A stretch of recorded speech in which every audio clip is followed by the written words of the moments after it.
आप सभी को मेरा नमस्कार। मैं राजकुमारी तोमर, सरस्वती शिशु मंदिर साकेत मुजफ्फरनगर से। कैसे हैं आप सभी? आशा है आप स्वस्थ एवं सानंद होंगे और अपने अध्ययन कार्य में लगे हुए होंगे, ऐसी आपसे अपेक्षा है।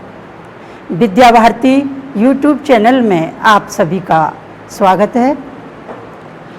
आज की कक्षा का प्रारंभ करते हैं इन पंक्तियों के साथ। वह खून भला किस मतलब का, वह खून भला किस मतलब का जिसमें उबाल का नाम नहीं, वह खून भला किस मतलब का जो आ सके देश के काम नहीं, वह खून भला किस मतलब का जिसमें जीवन ने रवानी है, जो परवश होकर बहता है वह खून नहीं पानी है। भैया बहनों, जैसा कि हम सभी जानते हैं कि हमारा देश भारतवर्ष 15 अगस्त 1947 को स्वतंत्र हुआ। इससे पूर्व हमारे देश पर अंग्रेजों का शासन था। अंग्रेजों ने हमारे देश की वैभव व संपदा को ही नष्ट नहीं किया, बल्कि हमारी संस्कृति पर भी कुठाराघात किया।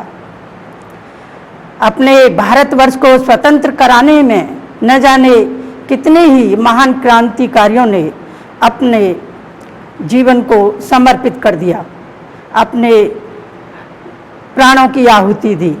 तो भैया बहनों, उन क्रांतिकारियों के नाम भी आपको कुछ पता होंगे, तो आज मैं आपसे उन क्रांतिकारियों के नाम जानना चाहूँगी। तो चलिए बताइए क्रांतिकारियों के नाम। चंद्रशेखर आज़ाद, बिल्कुल सही है। राजगुरु सुखदेव, भगत सिंह, लाला लाजपत राय, बहुत सुंदर। अच्छा भैया बहनों, आप ये बताइए, एक वाक्य है कि तुम मुझे खून दो मैं तुम्हें आज़ादी दूंगा। तो इस वाक्य यह जो वाक्य था किसने कहा था? हाँ जी, आप बताइए किसने कहा था? नेताजी सुभाष चंद्र बोस ने। बिल्कुल सही है, बहुत ही सुंदर। तो आज हम जो प्रकरण पढ़ने वाले हैं, हमारी पाठ्य पुस्तक उदिता के पाठ 11, नेताजी सुभाष चंद्र बोस। तो भैया बहनों, आज का जो प्रकरण है, इसको पढ़ने से पूर्व जो इस पाठ के लेखक हैं श्री अशोक लव जी, उनके विषय में थोड़ी सी चर्चा करना चाहूँगी आपके सम्मुख। तो चलिए देखते हैं उनका संक्षिप्त जीवन परिचय।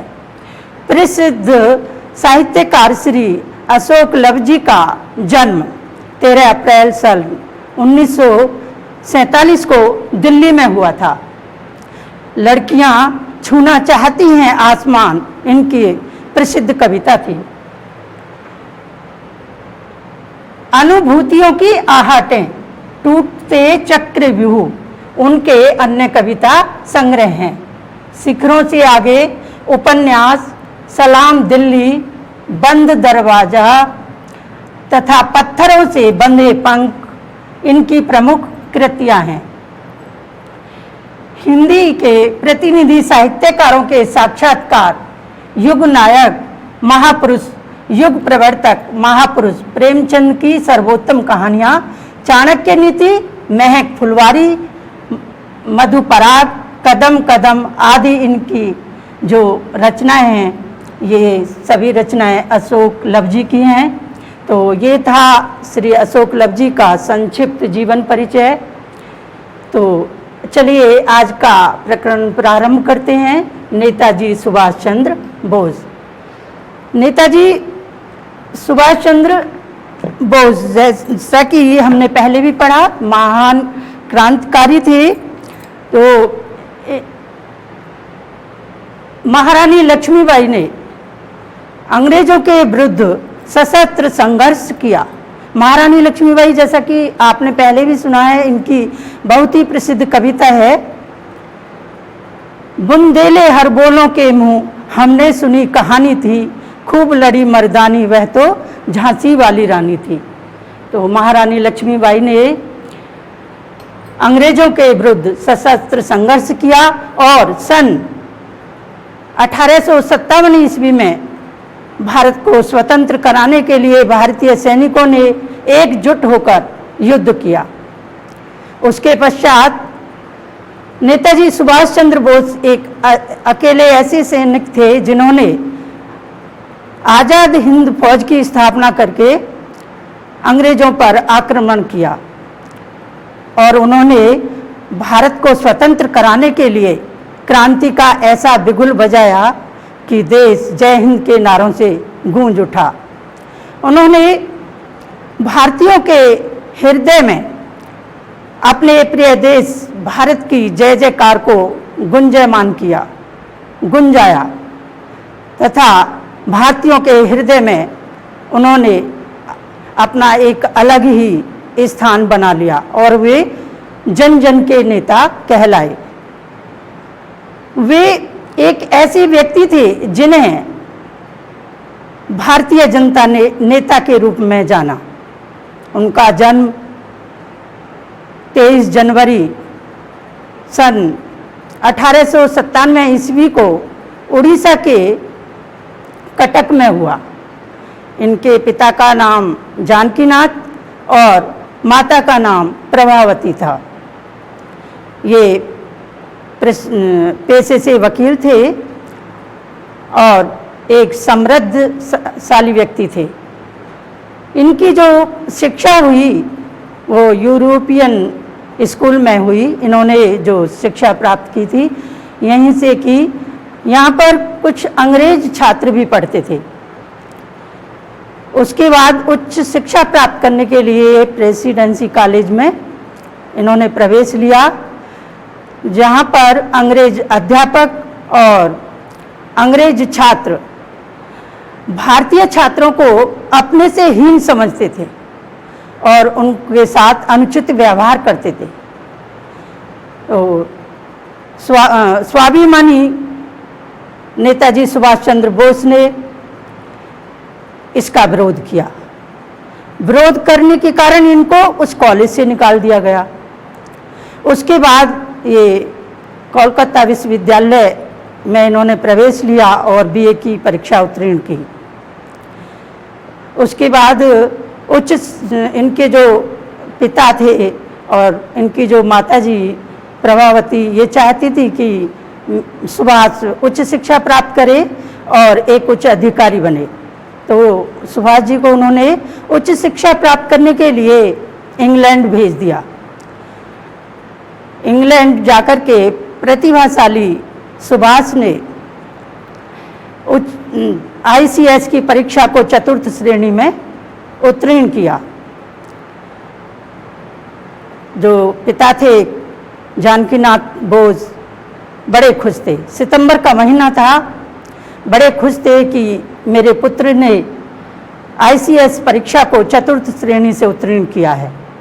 लेकिन अचानक ही सोचने लगे कि क्या सुभाष अंग्रेजों की अधीनता को स्वीकार करेगा।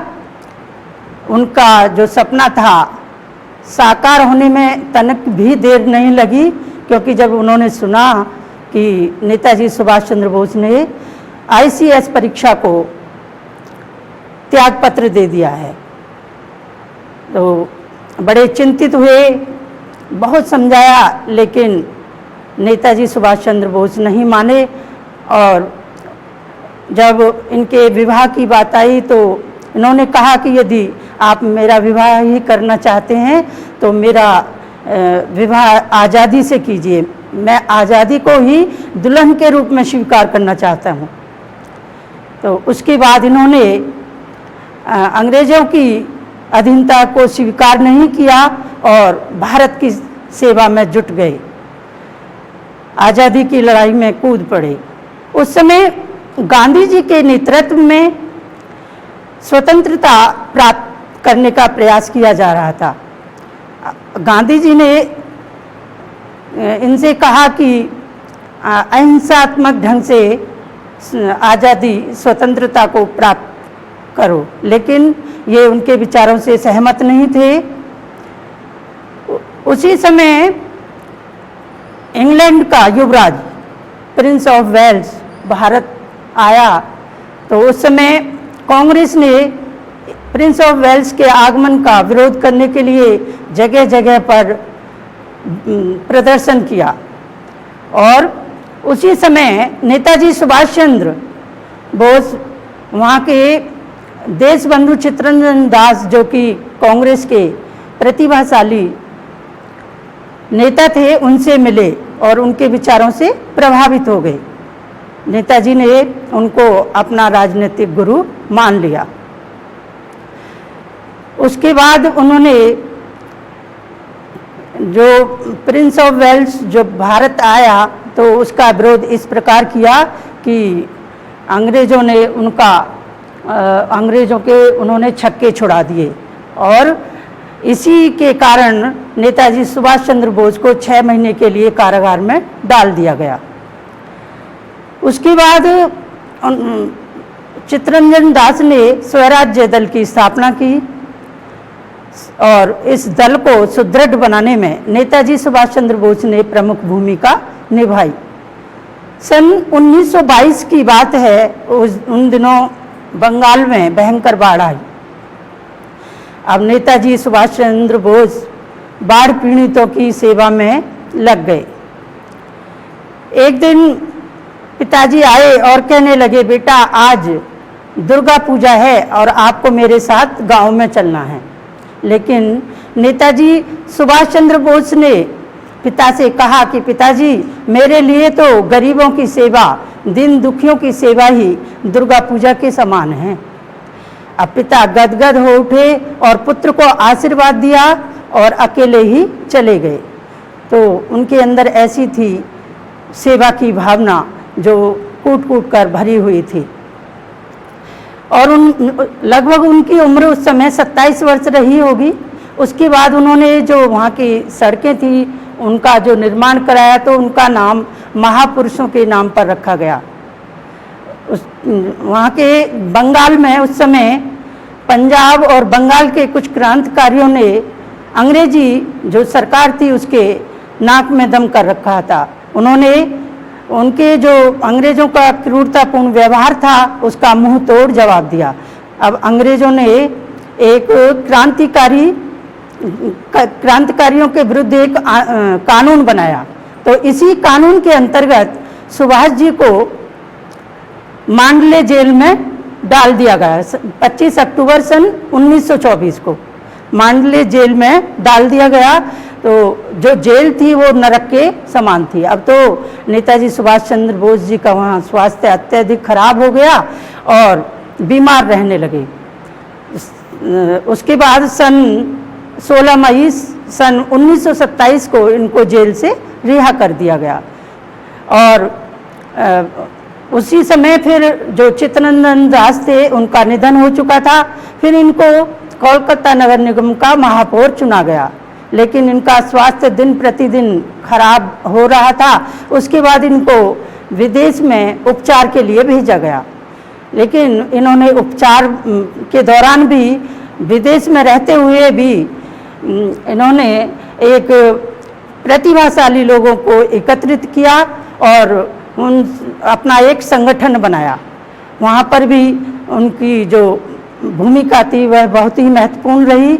उसके बाद इन्होंने जाकर के आज़ाद हिंद फौज की गठन करके भारतीयों के हृदय में देश प्रेम की भावना को इस प्रकार विकसित किया कि वे देश के प्रति अपने को न्यौछावर करने के लिए तैयार हो गए। उसके बाद इन्होंने सैनिकों को दिल्ली चलो जय हिंद का नारा दिया और उनको सैनिकों को संबोधित करते हुए कहा कि तुम मुझे खून दो, मैं तुम्हें आज़ादी दूंगा। विजय के पथ पर आगे बढ़ते हुए मोइरिंग स्थान पर भारतीय सेना ने तिरंगा फहरा दिया। उसके बाद फिर जितने भी सैनिक थे उनको गिरफ्तार कर लिया गया और उन पर मुकदमा कर दिया गया। लेकिन उसके बाद नेताजी सुभाष चंद्र बोस का कहीं पता नहीं था। तो पता चला कि एक दिन टोक्यो के से समाचार प्रकाशित किया गया कि विमान दुर्घटना में सुभाष का निधन हो गया है। इसी पर किसी को भी विश्वास नहीं हुआ। नेताजी सुभाष चंद्र बोस की मृत्यु आज तक भी रहस्य बनी हुई है। कुछ लोगों ने सह प्रमाण सिद्ध किया कि सुभाष चंद्र बोस साइबेरिया की जेल में देखे गए, और कुछ ने कहा कि सुभाष को संत के रूप में भारत में देखा गया। तो नेताजी सुभाष चंद्र बोस जैसे महापुरुषों के विषय में अनेक कथाएं प्रचलित हो जाती हैं। 15 अगस्त 1947 को देश स्वतंत्र हुआ और नेताजी सुभाष चंद्र बोस का सपना साकार हुआ। वे ऐसे महान नेता थे जिन्होंने पल पल देश के विषय में सोचा, देश के बारे में सोचा। ऐसे बलिदानी जन जन के हृदयों में सदा निवास करते रहेंगे। तो प्रिय भैया बहनों, यह हमने जाना नेताजी सुभाष चंद्र बोस के विषय में। अब थोड़ा सा हम इस पाठ का अभ्यास कार्य को देखेंगे। प्रश्नोत्तर हैं। ये सुभाष चंद्र बोस का जन्म कहाँ हुआ था? नेताजी सुभाष चंद्र बोस का जन्म कहाँ हुआ था? जैसा कि मैंने अभी भी आपको बताया था, इनका जन्म कटक में हुआ था, उड़ीसा के कटक में हुआ था। दूसरा प्रश्न है, सुभाष स्वतंत्रता संग्राम में किसके विचारों से सहमत नहीं थे? किनके विचारों से सहमत नहीं थे? गांधी जी के विचारों से। जब गांधी जी ने कहा कि अहिंसात्मक ढंग से स्वतंत्रता प्राप्त करने का गांधी जी ने जब सुझाव दिया, तो ये सहमत नहीं हुए थे। तो ये इस प्रश्न का उत्तर है कि गांधी जी के विचारों से सहमत नहीं थे। तीसरा प्रश्न है, देशबंधु चित्तरंजन दास ने किस दल की स्थापना की थी? तो उन्होंने स्वराज्य दल की स्थापना की थी, जिसको सुभाष जी ने सुदृढ़ बनाया, मजबूत बनाया था। प्रश्न नंबर 4 आता है, सुभाष चंद्र 1929 में किस नगर निगम के महापौर निर्वाचित हुए? तो जब चित्तरंजन दास का निधन हो गया, उसके बाद कलकत्ता नगर निगम के महापौर चुने गए नेताजी सुभाष चंद्र बोस। सिपाहियों की आंखों में धूल झोंकने के बाद सुभाष जर्मनी में किससे मिलने गए थे? तो जर्मनी में ये हिटलर से मिलने गए थे। हिटलर ने भी इनका बड़ा जोरदार स्वागत किया था, और जब ये भारत आए तो भारतीयों ने इनका भव्य स्वागत किया, और उस स्वागत को देख करके भी अंग्रेजों ने उनको जेल में डाल दिया था। तो न जाने कितनी बार महान क्रांतिकारी नेताजी सुभाष चंद्र बोस ने जेल की असहनीय पीड़ाओं को झेला है। इससे अगला प्रश्न आता है, सिपाहियों की सुभाष ने अपने उद्घोष में क्या कहा था? उन्होंने सैनिकों के समक्ष अपना उद्बोधन रखा, तो उसमें क्या कहा था? उन्होंने कहा था कि तुम मुझे खून दो, मैं तुम्हें आज़ादी दूंगा। तो यह था नेताजी सुभाष चंद्र बोस का प्रसिद्ध नारा, ध्येय वाक्य। इसके बाद अगला अभ्यास कार्य है, निम्नलिखित शब्दों के विलोम शब्द लिखिए। विलोम शब्द यानी कि भैया बहनों, पहले हम ये जान लेते हैं कि विलोम शब्द किसे कहते हैं। विलोम शब्द का अर्थ है विपरीतार्थक, यानी कि उल्टा। जैसे सुख का दुख भी हो सकता है। तो कुछ शब्दों को जानेंगे। अस्वस्थ का विलोम क्या हुआ? जब हम अस्वस्थ शब्द का विलोम लिखेंगे तो क्या आएगा? स्वस्थ।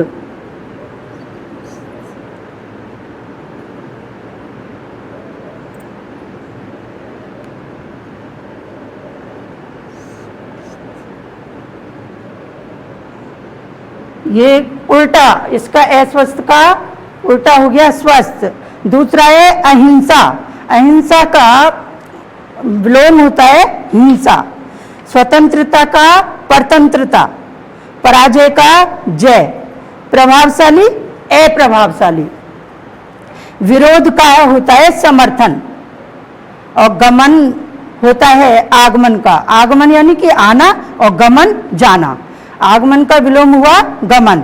इच्छा का अनिच्छा, विश्वास का अविश्वास। इससे अगला है प्रश्न आपके लिए, निम्नलिखित शब्दों के पर्यायवाची शब्द लिखिए। पर्यायवाची यानी कि भैया बहनों, जैसे कि समान अर्थ वाले, जैसे कि हम आकाश को आसमान भी बोलते हैं, तो आपके अभ्यास कार्य में दिया पिता, यानी कि पिता को हम और क्या कह सकते हैं? पिता को हम तात भी कह सकते हैं, पितृ भी कह सकते हैं, जनक भी कह सकते हैं। और दूसरा है माता। माता का पर्यायवाची क्या होता है? माँ, जननी। और इससे अगला है भाई। भाई को क्या बोलेंगे? भ्राता, अनुज। उसके बाद है बहन। बहन को बोलते हैं भगिनी। बहन का पर्यायवाची होता है भगनी। और पुत्र का होता है बेटा, सुत, वत्स। और मित्र को कहते हैं दोस्त। दोस्त, साथी, सखा भी बोलते हैं। तो ये थे पर्यायवाची शब्द। अगला प्रश्न है, निम्नलिखित शब्दों के तत्सम रूप लिखिए। तत्सम, पहले हम जानेंगे तत्सम शब्द किन्हें कहते हैं। तो जो तत्सम शब्द है, जब हम इसकी संधि विच्छेद करेंगे तो तत् जमा सम। तत् का अर्थ होता है उसके, और सम का अर्थ होता है समान, यानी कि उसके समान। अब उसके समान यानी कि संस्कृत के समान। तो ये थी तत्सम परिभाषा। हम किस तत्सम शब्द की परिभाषा, तो ये जो शब्द संस्कृत से सीधे लिए जाते हैं उनको हम तत्सम शब्द कहते हैं। तो इसमें आया माता। माता का तत्सम रूप होता है मातृ, पिता का पितृ, और भाई का भ्राता, बहन का भगनी, पूत को कहते हैं पुत्र। पूत का तत्सम होता है पुत्र, और दोस्त का तत्सम होता है मित्र, और घर का गृह। तो ये थे तत्सम रूप। अब हम कुछ मुहावरे शब्दों का अर्थ जानेंगे। चलती गाड़ी में रोड़ा अटकाना। भैया बहनों, पहले हम मुहावरा किसे कहते हैं उसको जानेंगे। वाक्यांशों का सामान्य अर्थ का बोध, ऐसे वाक्यांश जो सामान्य अर्थ का बोध न कराकर एक विलक्षण अर्थ का बोध कराए, उसे हम मुहावरा कहते हैं। तो पहला मुहावरा है आपके लिए, चलती गाड़ी में रोड़ा अटकाना, यानी कि बनते काम में बाधा डालना। खून का प्यासा होना, जान का दुश्मन होना। खाला का घर, सहज कार्य यानी मनमानी करना। खाक छानना, भटकना। काया पलट होना, स्वरूप ही बदल जाना। कान पर जूं तक न रेंगना, कुछ प्रभाव न होना। तो ये मुहावरे हैं, इनका अर्थ मैंने आपको समझाया, और वाक्य प्रयोग इनके आप खुद कर लेंगे। उसके बाद है एक प्रश्न आया है आपके लिए, जिस प्रकार हिंसा शब्द में ए उपसर्ग लगाकर अहिंसा शब्द बनाया गया है, उसी प्रकार अन्य शब्दों में भी ए उपसर्ग लगाकर नए शब्दों का निर्माण कीजिए। तो पहले हम जानेंगे कि उपसर्ग कहते किसे हैं। तो भैया बहनों, उपसर्ग शब्द दो शब्दों से मिलकर बना है।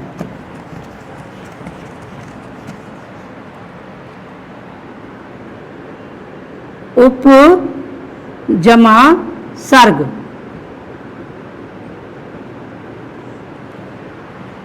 उप यानी कि समीप आकर, और सर्ग माने रचना करना, यानी कि सृष्टि करना, रचना करना। तो जब किसी शब्द के पहले लगकर, जो प्रत्यय होते हैं वो शब्द के बाद में लगते हैं, और जो उपसर्ग होता है वो किसी शब्द के पहले लगता है, उसे हम उपसर्ग कहते हैं। जैसे और क्या होता है, ये शब्दांश होते हैं।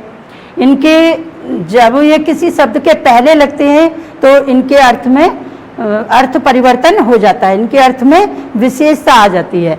तो आपको कुछ शब्दों में ए लगाकर, जो अभ्यास कार्य में दिया हुआ है, ए लगाकर कुछ शब्दों को बनाना है।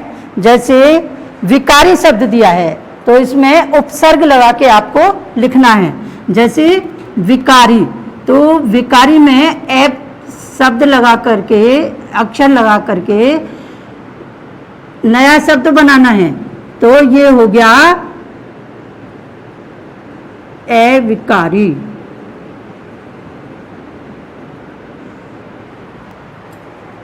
ऐसे ही शुद्ध, शुद्ध का अशुद्ध, चर का अचर, चल का अचल, टल का अटल यानी कि अडिग, और व्यक्त का अव्यक्त। तो ये थे उपसर्ग। और कुछ एक प्रश्न और दिया है, लोकोक्तियों का अर्थ लिखकर अपने वाक्य में प्रयोग कीजिए। तो केवल अर्थ आपको बताना चाहूँगी मैं आपको, तो आप ध्यान से सुनिए। आम के आम, गुठलियों के दाम, यानी कि दोहरा लाभ प्राप्त होना। अंत भला तो सब भला, परिणाम अच्छा होना। काला अक्षर भैंस बराबर, कह देते हैं ना कि यह तो काला अक्षर भैंस बराबर है। तो जैसे कि किसी अनपढ़ को जैसे बोल देते हैं, तो इसका अर्थ है अनपढ़ होना। घर खीर तो बाहर भी खीर, यदि व्यक्ति अपने घर में संतुष्ट है तो वह बाहर भी संतुष्ट है। चट मंगनी पट ब्याह, यानी कि शीघ्रता से किसी कार्य का संपन्न हो जाना। तो ये थे कुछ मुहावरे भैया बहनों। तो इनके जो वाक्य प्रयोग हैं आपको करने हैं। मुहावरों का अर्थ लिखकर, उन अर्थ मैंने बताए आपको, उनके वाक्य प्रयोग करने हैं। उसके बाद एक काम और आपको करना है, नेताजी सुभाष चंद्र बोस का चित्र बनाकर उनका जीवन परिचय आपको लिखना है। तो आज के लिए केवल इतना ही। धन्यवाद।